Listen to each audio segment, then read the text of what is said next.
Okay, so officially our class has started, and can you see the presentation? I mean the PDF Yes, of ma'am. this?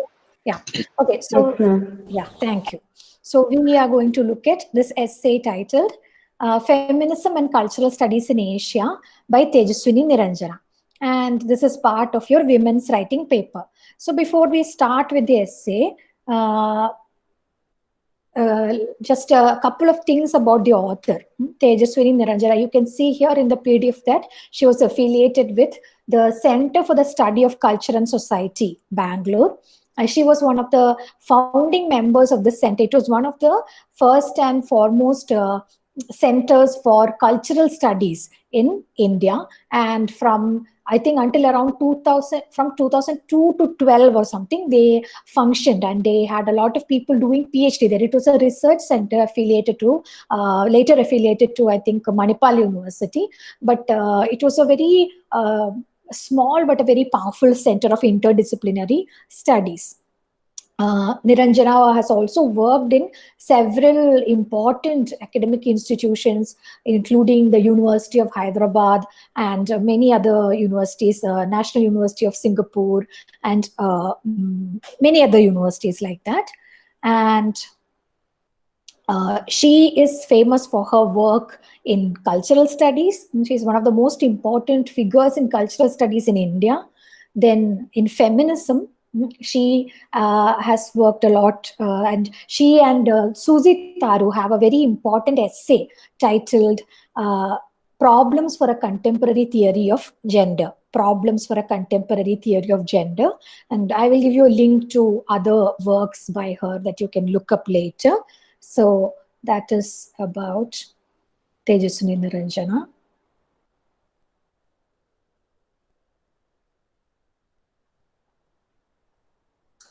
So popular music and cultural studies and feminism, as well as questions of Indian nationalism, caste, etc., are some of her areas of interest.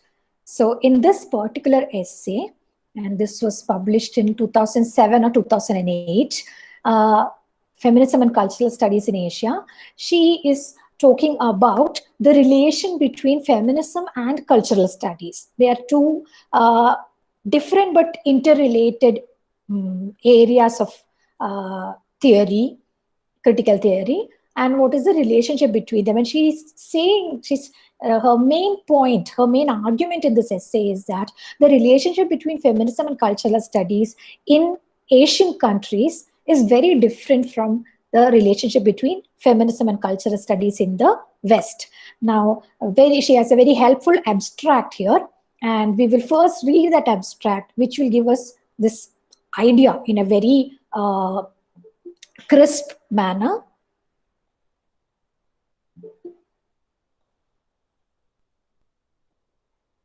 Okay, so we will read the abstract. This paper marks significant moments in the trajectory of cultural studies in Asia in relation to feminism. It begins by contrasting the relationship of feminism and cultural studies in Western contexts such as Britain, where feminism disrupted a prior field, to feminism's foundational relationship to cultural studies in many Asian contexts, including India. So this is the main point of the essay, and it's the very first point that she makes. In Western contexts like Britain, cultural studies was a prior field. It existed already, and then feminism came as a kind of disruption. Whatever questions cultural studies was dealing with, whatever issues it was dealing with, feminism suddenly came and started questioning all that, and started, it was like a rupture, it was like a break, it was a disruption to the already existing field, to the prior field of cultural studies. And later in the essay, she goes on to explain how that happens. Whereas she says in countries like India, in Asian countries, especially including India, feminism has a foundational relationship to cultural studies. What does this mean? The very discipline of cultural studies is based on a foundation that is provided by feminism. So feminism, in one sense, contributed to cultural studies in India. Whereas in the West, cultural studies existed, and then feminism came as a kind of break, questioning it. But in India, feminism existed, and then it gave the impetus for the formation of cultural studies. So she says that cultural studies is indebted towards feminism. Cultural studies is inspired by feminism. So that is the first point that she makes. The paper goes on to speculate on the nature of the unique link between culture, the nation, and women in Asian historical contexts, which is made for a selective naming of feminism in particular as Western and inauthentic, with consequences for the already difficult relationship between women and modernity.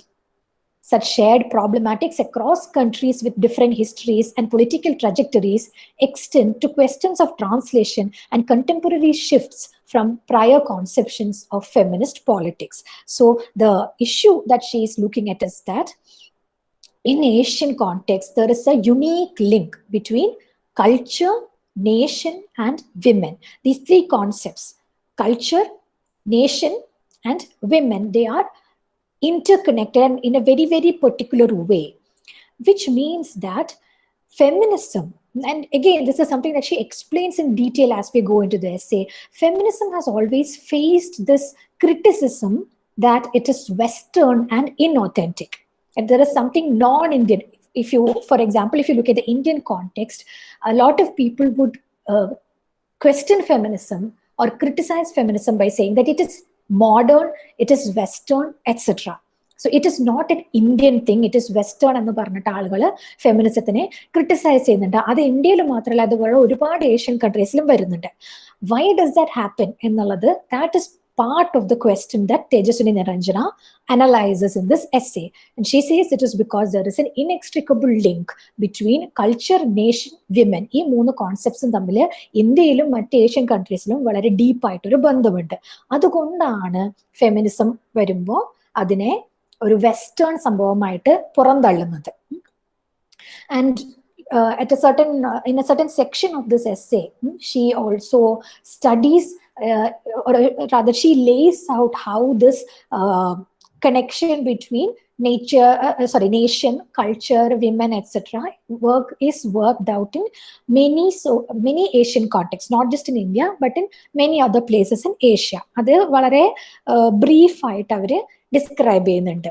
We'll come to that. Then the last part of the paper looks at the confluence of cultural studies and women's studies in India, contrasting the rich legacies of women's studies for cultural studies with more recent pedagogical challenges to feminism in the cultural studies classroom. At issue in the paper as a whole, therefore, is the debt that cultural studies owes to feminism in non-Western contexts. This is what we started out by saying. The main point that the paper makes is that cultural studies owes a debt to feminism. Cultural studies is indebted to feminism in non-Western contexts.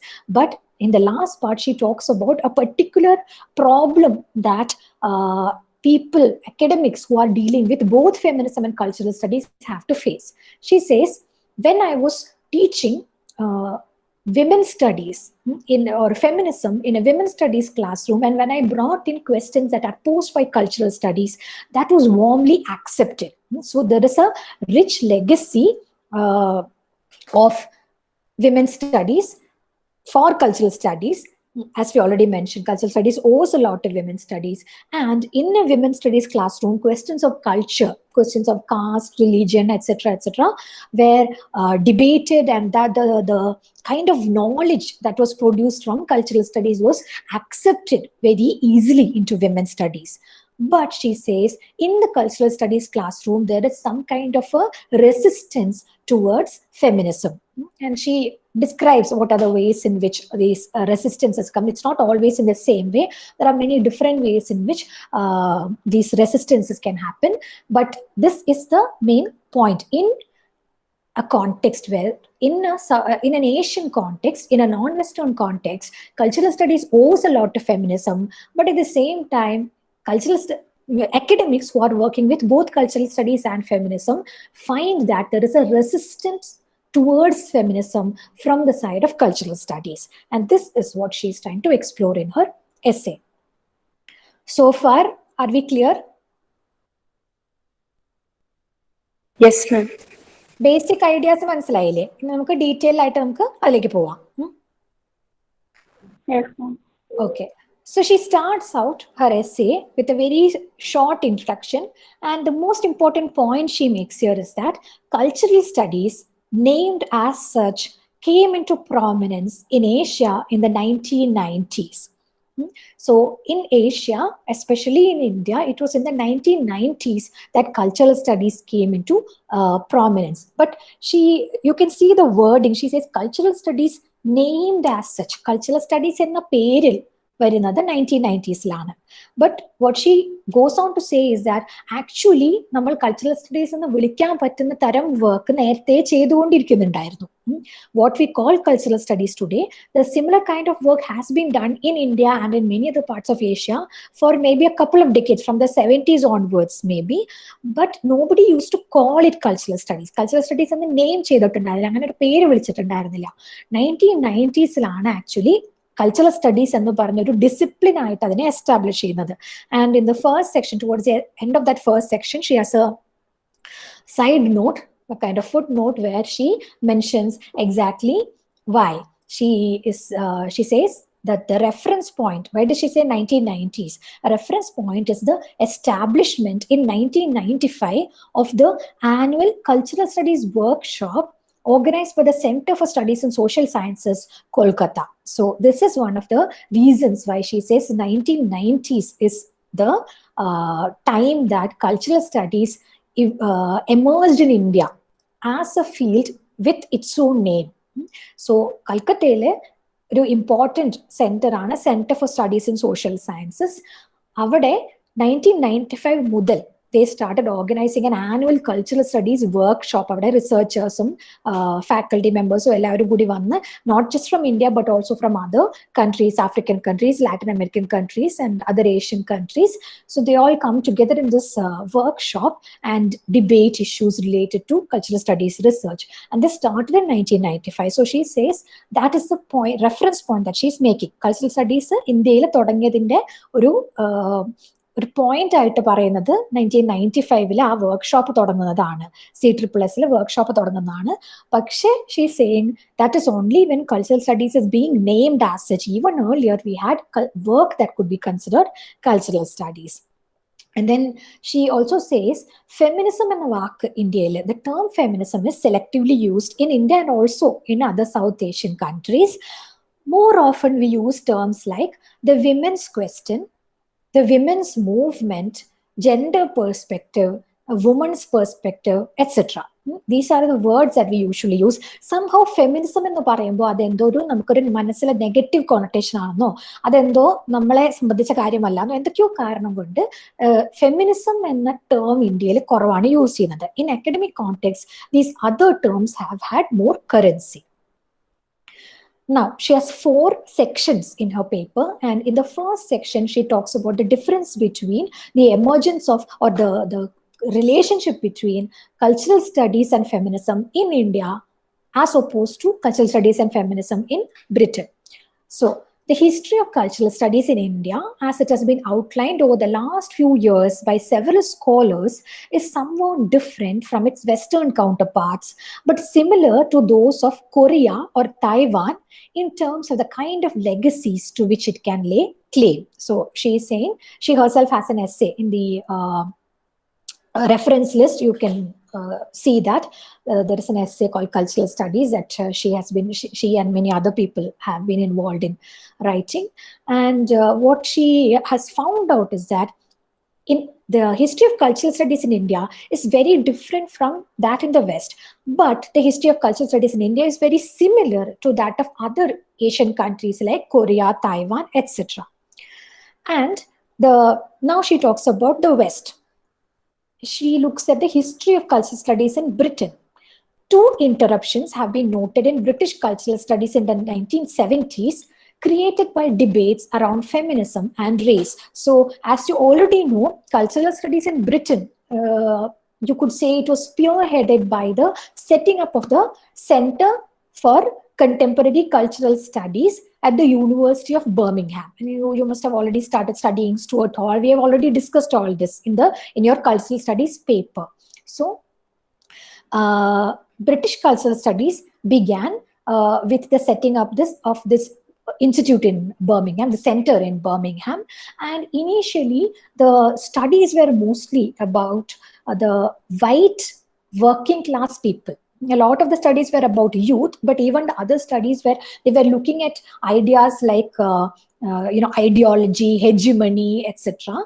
They were working with a Marxist perspective, and they were looking mostly at the working class culture and opposing that to what was considered the high culture or mainstream culture. And however, in the 1970s, two sets of challenges came up to this. One was from the point of view of feminism, and the other was from the point of view of race, because the early cultural studies work had dealt mostly with the culture of working class men. So, first of all, feminists started asking, what about women? If you're only talking about the culture of men, and that would have a lot to do with public spaces, street culture, etc., and a lot of things that you associate with the culture of with this kind of working class culture would not be available to women, because women could not occupy the streets, for example, in the same way that men do. And if you're looking at resistance, cultures of resistance, then women cannot participate. They may not participate. They need not participate in exactly the same way in cultures of resistance as men do. For example, if you look at some of the early cultural studies work on youth, working class youth, they were looking at delinquency. Why some working class boys did not go to school, but rather they would form part of gangs, etc. And then initially, such boys were considered to be just delinquents. They are never going to be good, etc. But these cultural studies scholars started saying that no, actually, what we see is a kind of resistance towards the adult capitalist culture from the side of these young people, by refusing to go to school, by refusing to participate in all the things that make them into a proper good worker for capitalism. They're actually resisting that, and their resistance can be expressed in things like being part of gangs, fighting in the streets, spitting, cursing, etc. But feminist scholars of cultural studies like Angela McRobbie, she and some other women came out with a special issue of a journal, and that special issue was titled Women Take Issue, where they actually question all these assumptions of cultural studies produced by male scholars and ask, what if women want to show as their resistance towards this capitalist culture, but they can't do the same things. They cannot be going out and spitting in the streets or fighting in gangs and all that. So does that mean that women don't have any form of resistance? Or maybe we should look at other things. We should look at what women are doing. So that was a kind of interruption that was brought by feminist scholars in the work of the early cultural studies scholars. Then the second interruption was in the form of race, questions of race, because both the working class men and working class women who were being studied by these people were white. And there was an assumption that Stuart Hall and other scholars were going with, that the working class culture would be the same for the black working class people and the white working class people. But later scholars like Paul Gilroy came up and made this interruption again by posing this question of how a black working class culture is very different from a white working class culture. So culture of the blacks is very different from that of the whites. And Paul Gilroy even goes on to talk about how the culture of black people in Britain may have more in common with the culture of black people in America, what he calls the Black Atlantic. He's saying there is a kind of, he has a book called The Black Atlantic, Paul Gilroy, and he says that there is a similarity between the culture of Black people on both sides of the Atlantic Ocean. So these are not things that you need to know in great detail, but these are the backgrounds. This is the context in which Tejaswini Niranjana is talking about the relationship between feminism and cultural studies in Britain. So British cultural studies existed as a prior discipline, and then it was interrupted first by feminism and then by race, questions of race. And she is talking about how Stuart Hall has mentioned. Stuart Hall he's a Black man, but he was one of those early cultural studies scholars as well. And he talks about how the intervention of feminism was decisive and ruptural for cultural studies, reorganizing the field in many significant ways. It opened the question of the personal as political, thus helping to change the object of investigation in cultural studies. So before that, people were only looking at what are the political activities that people are doing out there in the streets. So politics was out there in the public sphere, that was the idea. But feminism comes up with this idea that the personal is the political. That means that even within the personal sphere, what we used to consider personal, there are political, ideological issues, and thus the very object of investigation, what do you study in cultural studies, that completely changes in cultural studies because of the intervention of feminism. That is, feminism radically expanded the notion of power that had earlier taken shape only in the context of the public domain. So the notion of power was earlier studied in relation to the public, but then because of the interventions of feminism, they started studying how power relations work within the family, between parents and children, between husband and wife, and many other such personal contexts as well. It also reopened questions of the subjective and the subject, which cultural studies thought it had finished with. And with its rearticulation of psychoanalysis, it addressed once again the relationship between social theory and the theory of the unconscious. So other concepts that feminism brought back into cultural studies was, first of all, the idea of subjective, that you don't just look at things in an objective way, but you look at it subjectively, because the subject is important. Who is doing a particular action? All actions cannot be seen in the same way, but rather you should look at the subjectivity of the person, the social location of that person. And you don't look only at the social, you also look at the psychological aspects. All these are brought in again by feminism. Hall refers here to a situation where cultural studies pre-existed feminism. So this is the most important point in British cultural studies. Cultural studies already existed as a discipline. It pre-existed feminism. Then feminism came. It created a rupture, asked questions, and brought in all these new concepts and new frameworks. So that is the history of cultural studies in Britain. Now she goes on to talk about the situation in Asian contexts. The situation in many Asian contexts seems to be rather different. Rather than an interruption of already established ways of studying culture critically, feminism is foundational to the emergence of the new area of cultural studies. And this is what she is trying to show in this paper. So feminism is very important to cultural studies in Asian contexts. And before that, she also says this thing, which I have already mentioned, that cultural studies, even though we say that it developed in countries like India or in Asia in the 1990s, we have already had, she says, nearly 2 generations of cultural studies work had already happened. Cultural analysis, political analysis was all happening for several decades actually. But she is pointing out the establishment of this annual cultural studies conference in 1995 at CSSS Kolkata as the founding date. So she's saying that this emergence of this new area called cultural studies, and new, she says, because cultural studies named as such is a new area, even though such cultural questions had been posed for a long time. So the emergence of cultural studies as a new area depends a lot on feminism. And she goes on to say that what is the connection between feminism and cultural studies in the third world or in non-Western countries or in Asian countries? The culture question is posed in the third world as part of a colonial contestation.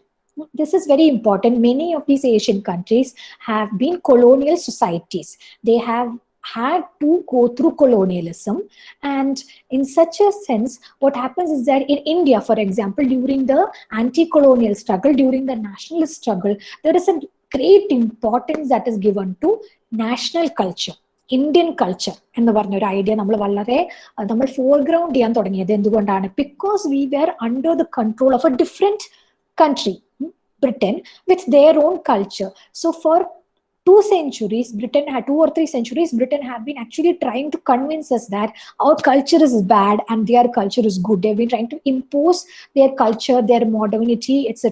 on us, along with the political consequences of colonialism.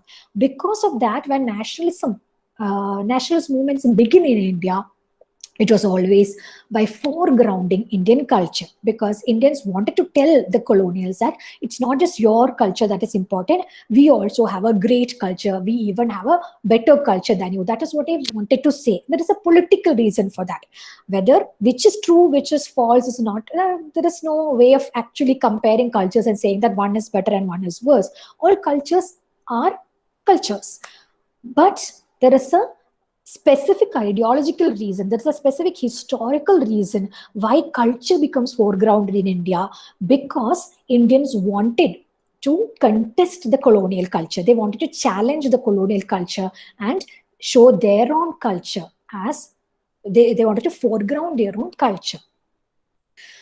And therefore, the culture question is a very important part. It is an intimate part of the formation of a nationalist modernity. The modern nation is formed by foregrounding culture, even though one would assume that culture and modernity are two different things. They cannot be reconciled, but that is not actually true. The modern Indian nation is formed precisely by foregrounding Indian culture. And she says this is similar to what happens in many other Asian countries as well.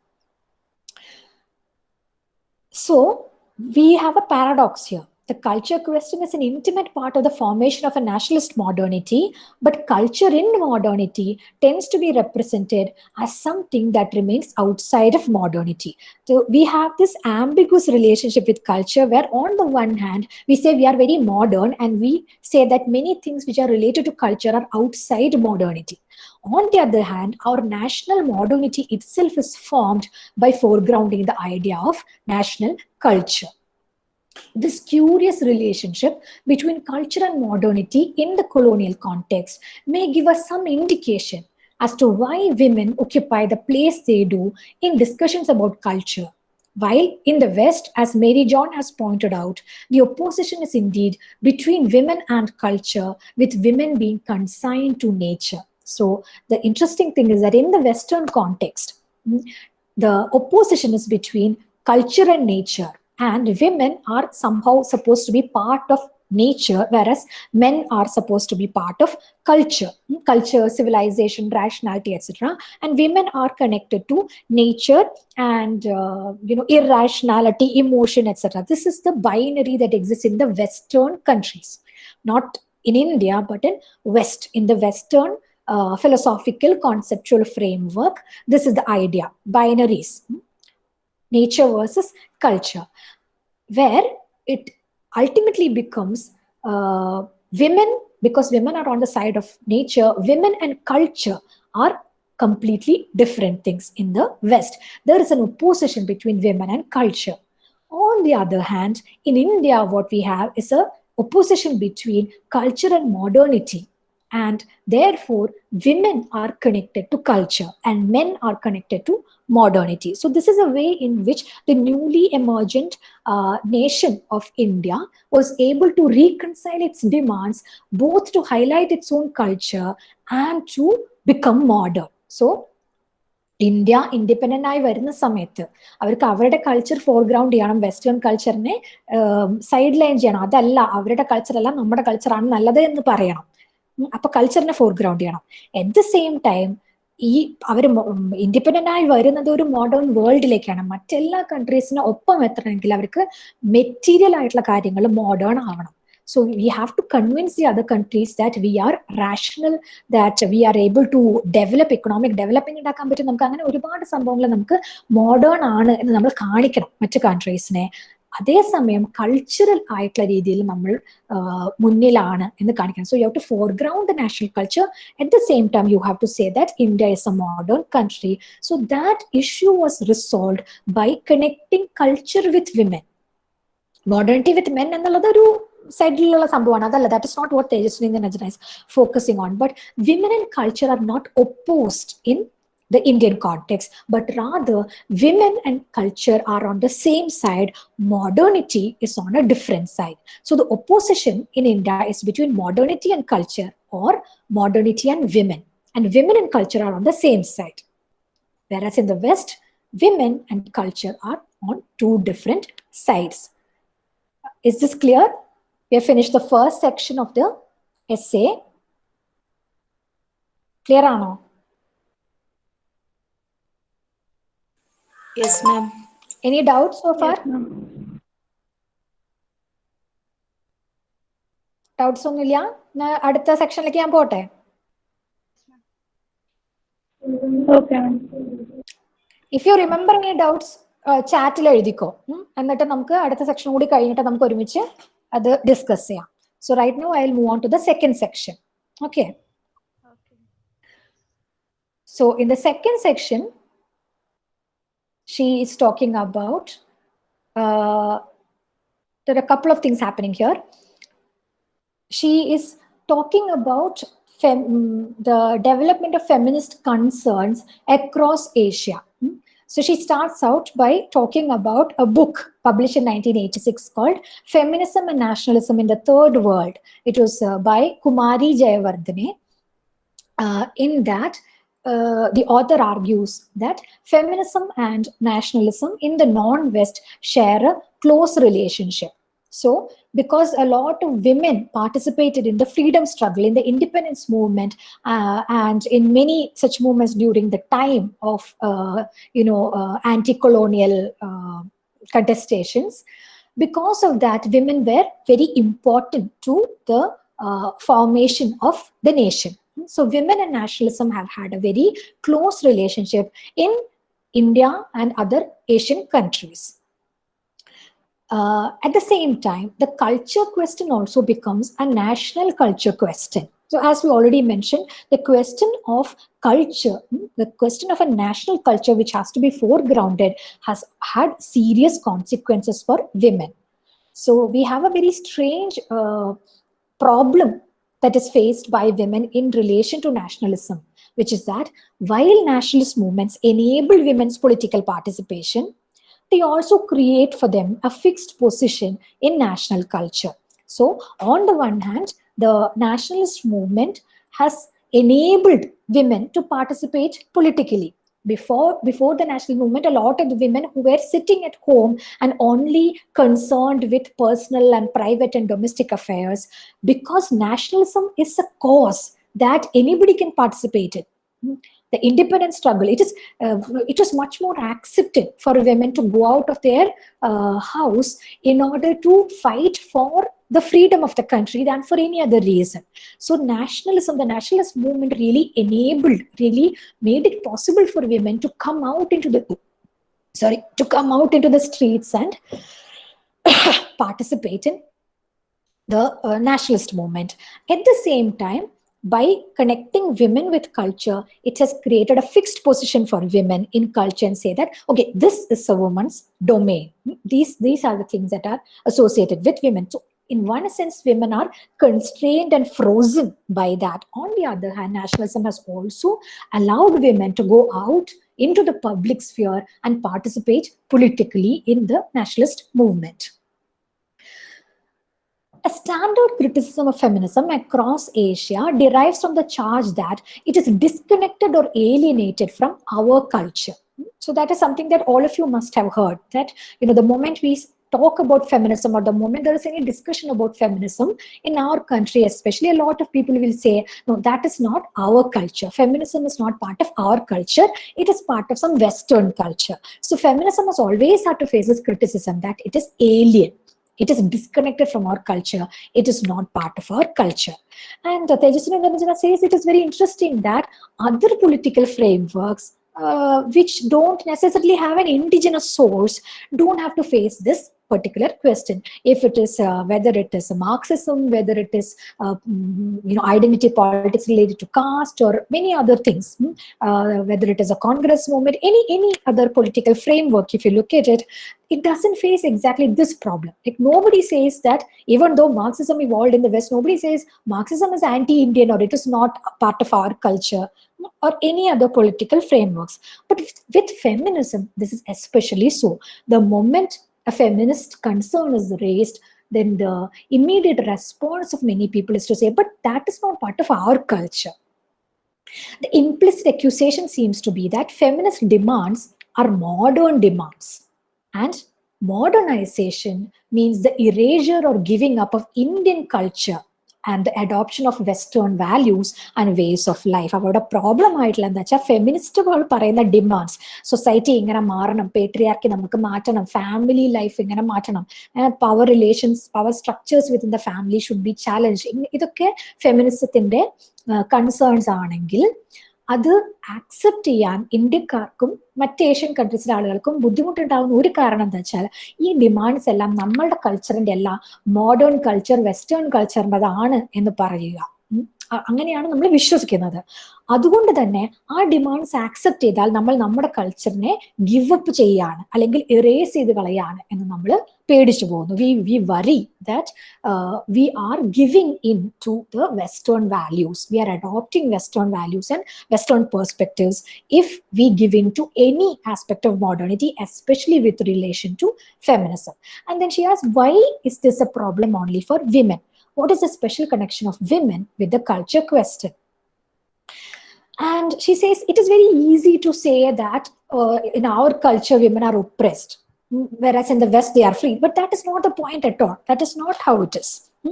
Rather, how did this idea of culture come together? നമ്മളുടെ കോണ്ടെക്സ്റ്റിൽ culture എന്നുള്ള idea നമ്മൾ എങ്ങനെ മനസ്സിലാക്കുന്നു, culture എന്നുള്ള idea നമ്മൾ എങ്ങനെയാണ് form ചെയ്തത്? നമ്മൾ നേരത്തെ പറഞ്ഞ പോലെ നാഷണലിസത്തിന്റെ ഭാഗമായി ഒരു മോഡേൺ നേഷൻ ഉണ്ടാകുന്നതിന്റെ ഭാഗമായിട്ടാണ് ഈ കൾച്ചർ എന്നൊരു ഐഡിയ വരുന്നത്. അതുപോലെ തന്നെ ആ കൾച്ചറിന്റെ എംബോഡിമെന്റ് ആയിട്ട് നമ്മൾ സ്ത്രീകളെ, വിമനെ നമ്മൾ പ്രതിഷ്ഠിച്ചിട്ടുണ്ട്. This is a particular historical process. It has connection with our colonial history. It is not that Indians are more patriarchal and that is why we don't accept feminism. That is a very, very wrong idea. The Westil in the Western perspective നോക്കി കഴിഞ്ഞാൽ ഞങ്ങൾക്കൊക്കെ westerners my think ഞങ്ങൾക്കൊക്കെ feminist accept ചെയ്യാൻ പറ്റുമല്ലോ, നിങ്ങൾക്ക് എന്താ പറ്റിയാൽ എന്നുള്ള രീതിയിൽ. But that is not the case, because in India culture has a different history and it is interconnected with nationalism, colonialism and this concept of women. So that our history അറിഞ്ഞാൽ മാത്രമേ ഇതിനെ മനസ്സിലാക്കാൻ നമുക്ക് പറ്റുള്ളൂ. So one of the starting points of this investigation would be to understand how narratives of the nation in the making were premised on the assertion of cultural difference from the West, with women often represented as the embodiment of that difference. So nation in the making. Nation in the making means the nation that is being formed. ഇപ്പോൾ നമ്മൾ newly form ചെയ്യുന്ന ആ nation. This is during the time of the national struggle and also immediately following independence. ആ പുതിയ ഒരു nation ഉണ്ടായി വരുമ്പോൾ ആ പുതിയ നേഷൻ അതിനെ തന്നെ ഒരു സെൽഫ് നാരറ്റീവ് ഉണ്ടാക്കണമെങ്കിൽ it is only possible by asserting that it has a cultural difference from the west. And then we also embody women as the representatives of national culture. The next section is very important. Nationalist discourse in the non-Western world thus produces an antithetical relationship between modernity and culture at the same time as it aligns women with the cultural and the authentic. In the Indian context, it is the narrative of the nation that stitches together women and tradition, women and national culture, making women emblematic of that which is uniquely Indian. The 19th century reconstitution of Indian tradition created distinctions between home and world, private and public, inner and outer. This is very important. This is an idea that is propounded by a political philosopher and a social scientist named Partha Chatterjee. Partha Chatterjee, and many others have also followed that. And the idea is that during the nationalist struggle, because of all the issues that I already mentioned, we have to foreground the national culture, at the same time we have to be modern. So the problem was resolved by creating two different spheres: the public sphere, which is associated with the outside the home, the political sphere, etc. And that is something where modernity is permissible. So men are the ones who usually go out into that public sphere. They participate in political activities, etc. And they have a public life, which is what you can call the world as opposed to the home. And their modernity is permissible. But at the same time, there is another sphere called the home, and women are the representatives of that. Women have dominion over that, even though men and women can both occupy public and private. This is not to say that men should be only in the public, or that women should only stay at home. They shouldn't go out. Men and women can both occupy the private sphere. They can both occupy the public sphere. But there is an understanding that the public is more connected to men and the private is more connected to women. The home is the space of the private. The world is the space of the public. And in this public space, modernity is possible. But in the private space, the importance is given to our culture and tradition. So this is how, by spatially designating between public and private spaces, and by assigning cultural elements and gendered elements to both these spaces. Public private എന്നുള്ളതിന് ഒരു gendered dimension കൊടുക്കുന്നു, അതുപോലെ cultural dimension കൊടുക്കുന്നു. ഒന്ന് modern ആണ്, മറ്റത് traditional ആണ്. ഒന്ന് മെയിൽ ആണ്, മറ്റത് ഫീമെയിൽ ആണ്. അങ്ങനെ നമ്മൾ ഇമാജിൻ ചെയ്തെടുക്കും. This is how Indian nationalism has been able to deal with the conflicting demands of culture and modernity. The 19th century reconstitution of, we have already mentioned this, as new patriarchies came into being, women increasingly took up the burden of maintaining the distinctiveness of Indian culture, while men negotiated the worlds of commerce, higher education, and governance on terms established by colonialists. So that is also an interesting thing, because a lot of our material structures in India after colonialism have been actually established by the colonialists. ബ്രിട്ടീഷുകാരാണ്. നമുക്കറിയാം, നമ്മളുടെ train service, post office, civil service, ഇങ്ങനെ ഒരുപാട് കാര്യങ്ങൾ ബ്രിട്ടീഷുകാരെ establish ചെയ്തതാണ്. So men continue to work in those structures, but they are not completely lost to modernity. They are not just falling into modernity because they are anchored by women who are grounded in tradition, who are grounded in Indian culture. This is the nationalist imagination. ഇത് എങ്ങനെ develop ചെയ്ത് വന്നു എന്നുള്ള ആ ഒരു history അറിയില്ലെങ്കിൽ നമുക്ക് we will not be able to understand the specific problem that the feminism faces in countries like India. ഇപ്പൊ ഇന്ത്യയുടെ കോണ്ടെക്സ്റ്റ് ആണ് പറയുന്നത്, but Tejaswini Niranjana says that this is very similar in context to many other Asian countries, especially South Asian countries. And she says that while the specific modalities of nationalist negotiations might differ, the broad contours of the discursive moves that relegate women to culture in different kinds of colonial conditions can appear startlingly similar in the non-West. Appo non-Western countries il പൊതുവെ നോക്കിയാൽ specifics മാറുമെങ്കിലും generally broad ആയിട്ട് നോക്കിക്കഴിഞ്ഞാൽ women are connected to culture in precisely this way. ഇന്ത്യയുടെ കേസിൽ കുറച്ചുകൂടി detail ആയിട്ട് പറഞ്ഞു, പക്ഷെ ഇതേപോലെ തന്നെയാണ് മറ്റ് നോൺ വെസ്റ്റേൺ കൺട്രീസിലും പ്രത്യേകിച്ച് ഏഷ്യൻ കൺട്രീസിലും ഉള്ളതെന്നാണ് പറയുന്നത്. And then she goes on to talk about 4 different conferences that she attended. I will not go into detail about this. You can just read them. The first one was a panel discussion on feminism held in Fukuoka, Japan in December 2000, where there were people, feminist scholars from China, Bangladesh, Taiwan, and Malaysia, as well as India. And they spoke about the often contentious relationship between women and the state. The second conference was in October 2001. It was held in Bangalore. It was called the Feminisms in Asia Conference. In that, again, there were people from Sri Lanka, India, Malaysia, Taiwan, China, Bangladesh, etc. And they talked about the implicit burdens that feminists carry if they call themselves feminists. ഞാൻ feminist ആണ് എന്ന് പറഞ്ഞാൽ എന്തൊരു burden ആണ് ഒരു ഫെമിനിസ്റ്റിന് സഹിക്കേണ്ടി വരുന്നത്. Immediately you have to face a lot of challenges and a lot of questions. And the questions that they discussed were, is this a specifically Asian burden? What happens to feminism's political legitimacy if it is identified as alien and Western? ആദ്യം പറഞ്ഞു ഏഷ്യയിൽ മാത്രമുള്ളതാണോ, ഏഷ്യയിലെ ഒരു specificity ആണോ എന്നവര് analyse ചെയ്തു. ആണ് എന്നാണ് തേജസ്വി നിരഞ്ജന പറയുന്നത്. And then they are asking, all these people are asking the question, suppose you say that feminism is alien and Western, then it is very easy to strip it of political legitimacy. Politically തീരെ legitimate അല്ലാത്തൊരു movement ആണ് feminism എന്ന് പറയാൻ എളുപ്പമാണ്. അപ്പൊ പുതിയ രീതിയിലാണ് patriarchy work ചെയ്യുന്നത്. നാഷണലിസവുമായി കണക്റ്റഡ് ആയ രീതിയിൽ നമ്മൾ തന്നെ അറിയണമെന്നില്ല. നമ്മൾ അതിൽ വിശ്വസിച്ച് പോയി കഴിഞ്ഞാൽ, നമ്മൾ സ്ത്രീകളായാലും പുരുഷന്മാരായാലും ശരി, if we believe in that, what happens is that we tend to believe that feminism is antithetical to Indian culture, and therefore we completely disavow the political legitimacy of feminism. And how do feminists contend with, how do they deal with these questions, these challenges of cultural authenticity? Show me that you are culturally authentic എന്നുള്ള രീതിയിലാണ് ഒരുപാട് challenges ഫെമിനിസ്റ്റുകൾക്ക് നേരിടേണ്ടി വരുന്നുണ്ട്. അത് അവർ ഏത് രീതിയിൽ നേരിടുന്നു, ഇതെല്ലാമാണ് ബാംഗ്ലൂർ നടത്തിയ 2001 ഒക്ടോബറിൽ നടത്തിയ ഫെമിനിസംസ് ഇൻ ഏഷ്യ കോൺഫറൻസിൽ അവർ ഡിസ്കസ് ചെയ്തത്. Each of those conferences, I don't think you have to go in great detail, but we will just quickly mention what they are. The third one was also held in Bangalore, but this time it is in December 2001. It is called the Alternatives Workshop.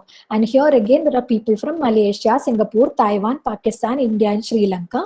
And they were concerned with the critiques of globalization and challenges to hegemonic nationalist formations from citizens groups or from initiatives foregrounding anti-caste struggle. So by this time, we can see they are not just talking only about feminism, but about all these questions like globalization, hegemonic nationalist formations, anti-caste struggles, and many other kind of issues, how those can be combined with the questions of feminism. And the fourth conference she mentions was held in Seoul, Korea in July 2005. And here again, we have a lot of people from Korea, from Bangladesh, Indonesia, and India. So they mention many of these things. Now, this section that I have highlighted is important because you don't have to know the details of each of those conferences, but by mentioning these four conferences and probably many other such conferences held across Asia, these are the important issues that Tejaswini Niranjana is talking about. Bringing feminist issues into an inter-Asia cultural studies frame. By bringing feminist issues into an inter-Asia cultural studies frame, what have we gained? What are the possibilities of having done that? That is what she's talking about. അതിനു വേണ്ടിയാണ് ഈ ഓരോ 4 കോൺഫറൻസിലെ ഡിസ്കഷൻസിനെ പറ്റി അവർ പറയുന്നത്. This is like a summary of the important questions that were raised and discussed in those conferences and the reason why that was done and the knowledge that we can produce by doing that. So bringing feminist issues into an inter-Asia cultural studies frame has, first of all, foregrounded the culture question and the specific negotiations all women in Asia and feminists in particular undertake. So നമ്മൾ നേരത്തെ പറഞ്ഞ പോലെ culture എന്ന് പറയുന്ന സംഭവത്തിനെ foreground ചെയ്യുമ്പോൾ culture എങ്ങനെ, national culture എന്നുള്ള idea എങ്ങനെ ഉണ്ടായി വന്നു, കൾച്ചർ എന്നുള്ള കോൺസെപ്റ്റ് എങ്ങനെ ഹിസ്റ്റോറിക്കലി ഇവോൾവ് ചെയ്തു വന്നു ഈ കൺട്രീസ് എന്നുള്ളതും, അതും വിമനുമായി ബന്ധപ്പെട്ട്, not just feminist but generally all women in all these Asian countries have had to negotiate with this particular historical idea of culture. So that we are able to study. Second, it has opened up the issue of colonial modernity or Asian modernities including questions such as what is Western about colonialism? Is colonialism only Western, etc. So the second question is this, or a second theme that we have looked at is this. What is colonial modernity and what is Asian modernity? Modernity എന്ന് പറയുന്നത് colonial മാത്രമാണോ? Asian modernity, colonialismമായി ബന്ധമില്ലാത്ത Asian modernity ഇല്ല എന്ന് നമുക്ക് പറയാൻ പറ്റുമോ? Secondly, അതിനൊപ്പം തന്നെ വരുന്നതാണ് colonialism എന്ന് പറയുന്നത് Western മാത്രമാണോ? Because you can see it is not just Western countries like for example, Britain or France that have colonized other countries, even though quickly their names are the ones that come to us. They are the ones who have been probably most visible. But if you look at the history of Asia, or inter-Asia level, inter-Asia means across different Asian countries, or inter-Asia level, then we realize that many Asian countries have also colonized other countries. There has been Chinese colonialism in many parts around China. Japanese imperialism. Japan has tried to colonialize many other countries, and many things like that. We have had some. If you look at India's own history, we can see that Indian kings and princes have gone at different times and tried to colonize different neighboring countries. So is there something specifically Western about colonialism? Is colonialism only Western? Adupole thane, is modernity always colonial, or can we talk about Asian modernities? These are also questions that were discussed in these conferences. Third point, it has prompted an investigation into the problems of translation in relation to the formation of the vocabularies of social criticism. So when we say that a particular framework, a particular theoretical framework, or a particular critical framework is Western, then when we apply that in an Indian context or in an Asian context, then we need to translate its terms. And translation, it is not just in terms of language. Of course, you have to translate the vocabulary, the language that you use. You can't just use the exact same language to describe, for example, feminism in the West, and you can't take exactly those same words and use it in India. You can, but it will not be perfect. You may need to coin new terms, or you may need to translate them when you talk about those terms in Indian languages or in any other Asian languages. But it is not just the terms. Sometimes the concepts also have to be translated. We may not have the exact same social formations in the West that we have in India. So the concepts also will have to be newly formulated. So this is also a kind of translation, a translation not merely of terms, but also of concepts, ideas, frameworks, etc. And finally, these conferences have urged us to rethink the political. What is the political? What are our investments in the political? Is a seeming decline of interest in the political an indicator of a resignifying of politics in our time? These are some questions. We seem to think that we know what is political. Political എന്താണെന്ന് നമുക്ക് എന്തോ clear ആയ പോലെയാണ്. പക്ഷെ അതിനെ rethink ചെയ്യാൻ നമ്മൾ പഠിക്കണം എന്നാണ് ഈ കോൺഫറൻസിൽ കൂടെ നമ്മൾ മനസ്സിലാക്കുന്നത്. എന്താണ് political? Why are we so invested in the political? People, this is also, she is writing also at a time when people are were saying that more and more people are disinterested in politics. Middle class was not going to vote. They were seceding from the political. There were many such issues like young people are not interested in politics. Are women interested in politics or not? So what exactly is politics? Are we interested in politics in exactly the same way today as we were during the independence struggle or the national struggle? And if we are not, obviously we will not be. It's a different time altogether. It's a different historical conjuncture. Then does that mean that what we consider to be disinterest in politics is that perhaps a way of saying that we need to understand politics differently? These are some of the issues that were raised, some of the questions that were raised by these conferences that were held in different Asian countries in order to study feminist issues in an inter-Asia cultural studies frame, to study the coming together of feminism and cultural studies across Asian contexts. So, feminists are major interlocutors in the debates around culture in all these Asian or even broadly non-Western spaces. Feminists have engaged in a lot of different campaigns and initiatives, not just for feminism, but many other struggles as well. Struggles related to caste, struggles related to nationalism, struggles related to many other issues in all these countries. Feminists have been a part, they have been a very important part of those struggles. It is not surprising then that feminist political intervention and research has fed directly into cultural studies. And therefore, she says that what we have, what we call cultural studies, is actually a study of all these things: how ideology works, how power works, how social relations works. All these things have been influenced a lot by the contribution of feminist research and feminist political intervention. So we will pause here for a moment. And so I think we have covered 2 of the 4 sections, and I think you've also got a general idea of the paper. And should we pause now and then study the, go on to the next 2 sections tomorrow?